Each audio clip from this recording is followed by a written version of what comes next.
ধুয়ে তারপরে নিয়ে আসলাম।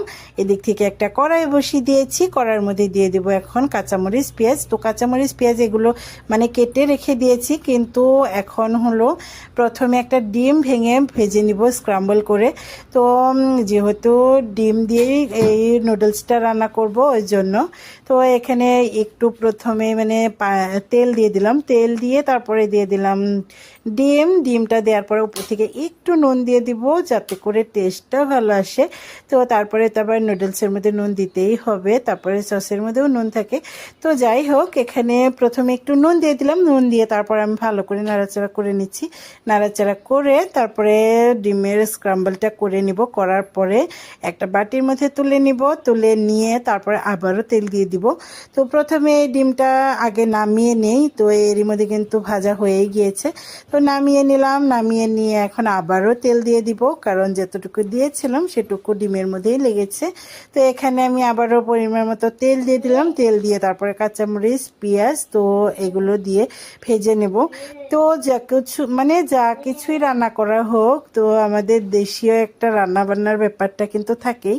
মানে যতই চাইনিজ রান্না করি আর যেটাই রান্না করি সেটার মধ্যে মানে আমাদের মনে হয় দেশীয় একটা রান্নার সোয়াদটা থাকেই। তো প্রথমে কাঁচামরিচ পেঁয়াজগুলো ভালো করে ভেজে দিলাম, ভেজে দিয়ে তারপরে চাউমিনগুলো দিয়ে দিলাম। চাউমিনগুলো অনেক সুন্দর হয়েছিল, মানে এই ঝুরঝুরা হয়েছিল, খুব সুন্দর করে সিদ্ধটা একদমই পারফেক্ট হয়েছিল। তো এখানে চাউমিনটা এখন দেওয়ার পরে ভালো করে কাঁচামরিচ পেঁয়াজের সাথে মিক্স করে নিলাম। এখন দিয়ে দিব সস। তো সস দেওয়ার আগে আমার একটু নুন দেওয়া হয়েছিল, তো নুনটাও নিয়ে আবারও মিক্স করে নিয়েছি। এখন দিয়ে দিলাম সসগুলো কেমন যেন মানে সয়া সসই, কিন্তু ফ্রিজের মধ্যে থাকা সত্ত্বেও কেমন যেন একটু জমাট জমাট বেঁধে গিয়েছে। তো তারপরেও আমি দিয়ে দিলাম, ফ্লেভারটা কিন্তু ঠিকঠাকই আছে, তো আমার মতে আমি দিয়ে দিলাম।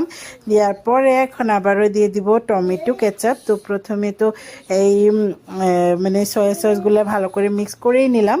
এখন দিয়ে দিলাম টমেটো কেচাপ দেওয়ার পরে আবারও ভালো করে মিক্স করে নিয়ে নিলাম। তো মিক্স করে নিয়ে তারপরে দিয়ে দিব এই ডিমের স্ক্রাম্বলগুলো।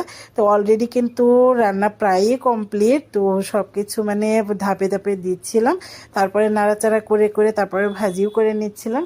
তো এই তো সব কিছু মিক্স করা হয়ে গিয়েছে, আমার রান্নাটা কিন্তু কমপ্লিট। এখন আমি চুলাটা বন্ধ করে দিব। এই তো আজকের এই ছোট্ট ভিডিওটি আপনাদের কাছে কেমন লাগলো অবশ্যই কমেন্ট করে জানাবেন। যদি ভালো লেগে থাকে অবশ্যই একটা লাইক করে দিবেন। আজকের ভিডিও এ পর্যন্তই, দেখা হবে নেক্সট কোনো ভিডিওতে। ততক্ষণ পর্যন্ত ভালো থাকবেন, সুস্থ থাকবেন, আমাদের জন্য দোয়া করবেন। আজকের ভিডিও এ পর্যন্তই, আল্লাহ হাফেজ।